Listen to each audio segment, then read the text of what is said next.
హనుమకొండ జిల్లాలో విద్యార్థులకు ప్రమాదం తప్పింది. ములకనూరు అంబేద్కర్ చౌరస్తా వద్ద ఓ ప్రైవేట్ స్కూల్ బస్సును లారీ ఢీకొట్టింది. ప్రమాదంలో ముగ్గురు విద్యార్థులకు స్వల్ప గాయాలు కాగా ఆసుపత్రికి తరలించారు. ప్రమాద సమయంలో బస్సులో 60 మంది విద్యార్థులు ఉన్నారు. విషయం తెలుసుకున్న పేరెంట్స్ విద్యార్థులను ఇంటికి తీసుకువెళ్లారు.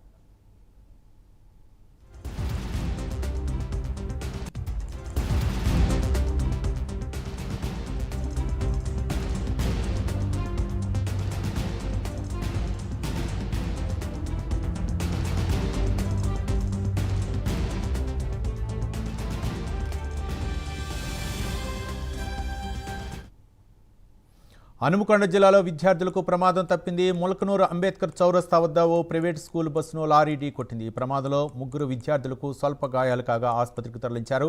ప్రమాద సమయంలో బస్సులో 60 మంది విద్యార్థులు ఉన్నారు. విషయం తెలుసుకున్న పేరెంట్స్ విద్యార్థులను ఇంటికి తీసుకువెళ్లారు.